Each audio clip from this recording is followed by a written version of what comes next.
Welcome to the Podcast, a podcast about podcasting from True Story FM. I'm Pete Wright. And I'm Andy Nelson. This is a thing that I know is scratching an itch that you love, which is listening to longer podcasts than ever before. Mm-hmm. This is apparently the trend. Ashley Carman, writing for Bloomberg, says, really, in a world obsessed with short-form content, a surprising trend is emerging in podcasting: longer episodes. While platforms like TikTok and Reels thrive on bite-sized content, some podcasters are embracing marathon formats, with episodes stretching 3, 4, even, that's right, 9 hours long. Think Adam Sandler needing a bathroom break mid-interview with Joe Rogan, or Elon Musk discussing Neuralink for the better part of a workday. Surprisingly, these long-form episodes are drawing millions of listeners and viewers, suggesting audiences crave deep dives, raw conversations, and a sense of connection that short-form content can't provide. All right, Andy, what do you think? In terms of, we've always talked about podcasting that comes in chunks, right? There's the 5-minute daily dose, like your word of the day type podcasts. They're the 15 to 20 minute short form informational sort of, we're talking about a product or service type of podcast. There's half hour, fits in our sitcom expectations. There's 1 to 2 hours, which is more of our long format. And now, who are we kidding? 4 hours, 9 hours? How excited are you about these kinds of podcasts? Well, I mean, there have been some really long podcasts that have been running for a while that I've really enjoyed. One of my favorites is The Secret History of Hollywood. And those are so long that often they're broken into shorter chunks. And when I say shorter chunks, usually the shortest of the chunks is an hour and a half.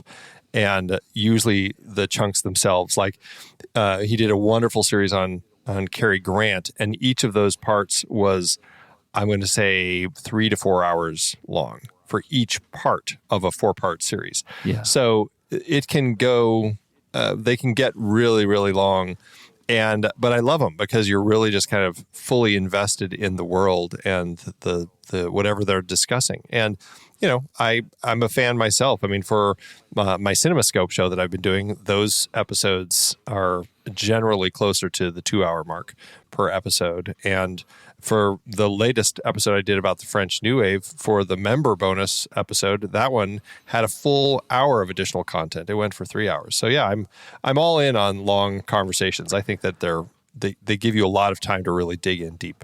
This is what I think is happening in this space, which is there is a Venn diagram that is approaching a circle for people who are interested in long format audio content and listen to audiobooks, and podcasters who are releasing content that's effectively conversational audiobooks.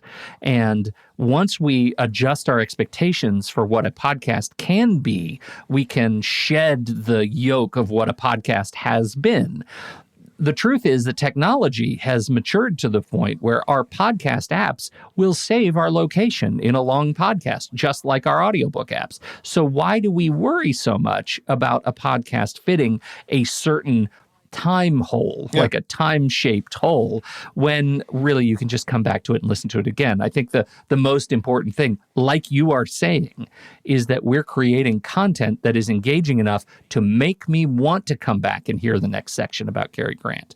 And I think that's fair game. I'm actually really excited about it. It's different when it's a daily news show, for example. Like, I don't know how that fits into my mindset of what I'm going to be listening to on a commute, for example. Yeah. And I mean, if they're recapping the day's news in real time, that's too long. Right. That's too long. Right. But yeah, like you said, I don't think there's any reason that podcasters need to be trying to fit into a slot. I think the idea of slots became so relevant in the world of television. Like, that was like fitting into a half-hour slot or an hour slot, or if it's TV movie, 2 hours, but it was always at that mark, and you'd make it a little shorter to fit the commercials and everything. But we all grew up with that understanding of what these time slots were. Even longer movies had to get cut down in order to fit these shorter time slots when they would play on television. And so I think, even in radio, songs don't necessarily, you don't need to do that, but they did start going, okay, the next hour, it's going to be our commute block, and we're just going to play more songs, less ads for the next hour, whatever. And I just feel like we've moved past that point where we need to be thinking that way. And while, sure, it might make sense to try to aim for your shows to be an hour long, there's really nothing that says you have to. And allowing for those longer conversations gives your fans more to really dig into and enjoy. Well, and I think you just said it. Like, I think aligning the expectations of the length of your podcast and those conversations should align with the expectations of your audience, not the world at large, not podcast audiences. And you have a real opportunity to address those needs. And of course, the practical needs of, can you afford to record those kinds of podcasts? For many of our clients, they're very, very busy, and it's challenging to sit down for an hour, let alone a half hour, and still deliver quality episodes. So I think it's really promising. Again, I'm like you. I like having the longer shows. I like being able to come back to a conversation in progress, and I think it's a good trend. Speaking of trends that are troublesome, though, hey, have you heard that new Google AI fake podcast from your notes? Wow, that is kind of creepy, thinking that you're listening to potentially a podcast, but no, it's not. It's just AI. This is Emma Roth writing for The Verge. Google is blurring the lines between research and entertainment with its latest AI experiment, the NotebookLM app, which was originally launched last year as an AI-powered note-taking tool. It can now transform your research notes into engaging podcasts. He says engaging in heavy air quotes. This new feature is called Audio Overview, and it utilizes Google's Gemini AI model to create a simulated conversation between two AI hosts who discuss and summarize the information you've compiled into your notes. Now, I am going to play a clip. I'm going to play a clip from the latest show, the NotebookLM audio overview. And what you need to know beforehand is that the NotebookLM tool was fed notes, a bucket of information, not a script. This script is generated by the AI itself and presented in the voices of a female presenting and a male presenting host talking to each other about these notes. And let's take just a brief listen. You ever get that feeling like you're just drowning in information, articles, PDFs, websites, all promising to unlock the secrets of the universe? Or at least help you finally finish that research project you've been putting off. Exactly. It's like trying to drink from a fire hose, I mean, I love learning new things, but who has the time to actually go through all of it? Wouldn't it be amazing if there was some kind of AI that could do the reading for you? Mm-hmm. And then just tell you the good stuff. Well, what if I told you that's exactly what we're diving into today? Wait, seriously? Yeah, it's called NotebookLM, and it's Google's latest AI assistant. And get this, it just got a major upgrade, and it's available worldwide now.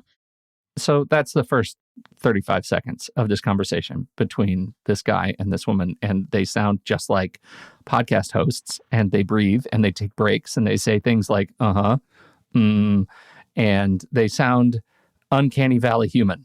I think you could play that for me and not tell me that it was AI, and I would believe you. I would be snookered. That's the creepy thing. And I get it. Yeah. For some people, listening to people talking about a topic in this way may make it easier to digest the information than reading notes about it and trying to process. I can imagine it might be more enjoyable, listening to two people podcast about how to work my dishwasher than me reading the dishwasher manual trying to figure out how to actually use it. That actually may be more preferable. But still, it's crossing into this line of this place where, as podcasters, there's already so many hundreds of thousands of people podcasting around the world, and we're already competing against celebrities who have these massive podcasts. And now there's also going to be everybody competing against these AI podcasts where there aren't actually even people podcasting, but potentially having these conversations about these topics. And I think it's an incredibly fascinating next step for AI. I just wonder, how far is it going to go? On the flip side, the positive side, I can see with clients who may not have time to actually have these conversations, but want to find ways to get their information out there. Doing it this way could actually be a way to do it where they're not losing time. There's a pro and pros. I find to find the pro positive. That a really terrifying silver lining that you just discovered. I don't love it. I think it's fascinating. It's another tool. In this case, it's a research tool. It is designed to make your notes come alive in a way that is fascinating. When you say there are some people, I mean, those some people are me. I love podcasts. And for me to be fed my own research in my own podcast feed is delightful. I can see that being a real service to me. And also as a podcaster, I don't care for it. But it's just another tool. It's another tool that allows me to engage in my own sort of corpus of research and notes that I take every day. So it's fascinating. NotebookLM is, it's just an experimental feature. It does have some limitations. And when you listen to their conversation, it is tuned to provoke. Like, they have kind of a dramatic arc. They reveal information and interpret it in a way that I think is really fascinating. So NotebookLM, check it out. Link to Emma Roth's article in The Verge in the show notes. Finally, a bit of news that actually came out moments after we recorded our last episode of this show. And that is just, it's a simple one. Apple Podcasts is available on the web for the first time outside of the podcast app itself. It is no longer confined to the Apple ecosystem. With Apple Podcasts on the web, listeners can now access and enjoy podcasts from any device using a web browser. This means greater reach for creators and a more accessible listening experience for everyone. I think it is a fascinating move. There has to be an ulterior motive to putting this on the web. I think it probably has to do with embedded devices, having a web interface or making calls to the web backend to be able to put Apple Podcasts in cars like they do with Apple Music. It just seems to make sense to me, but Apple Podcasts is still a giant player in the podcast market. It's still the biggest of our listeners' tool of choice. And so having a web interface, being able to access your podcasts when you're at work, for example, and on a work computer by just using the web is pretty great. What do you think? And for some people, perhaps they also like the idea that you can listen to podcasts, not all podcasts, but you can listen to a huge number of podcasts without being signed in. You can be more anonymous when you're listening. And I know some people do prefer that anonymity. And so in some capacity, that might, I could see that perhaps being a perk, you know? Sure, I'll buy that. So Apple Podcasts, this was from Apple PR. Put the link in the show notes if you want to check it out, but I'm pretty sure it's just podcasts.apple.com. Podcasts.apple.com. Yeah. Podcasts.apple.com. If you're on a non-Apple device or just open it up in a web browser, that is what will get you there. So good news, I think, if you're an Apple podcast person. Hear. That's it. That's all I've got. You have any other news that you want to talk about this week? I think that's all the news fit to print. All the news. That is a dated reference. Thanks, everybody, for hanging out and getting a few gentle updates from your fair podcast pals, Pete and Andy. We appreciate you being here. We appreciate your time and attention. We'll see you next time right here on the Podcast, a podcast about podcasting from True Story FM.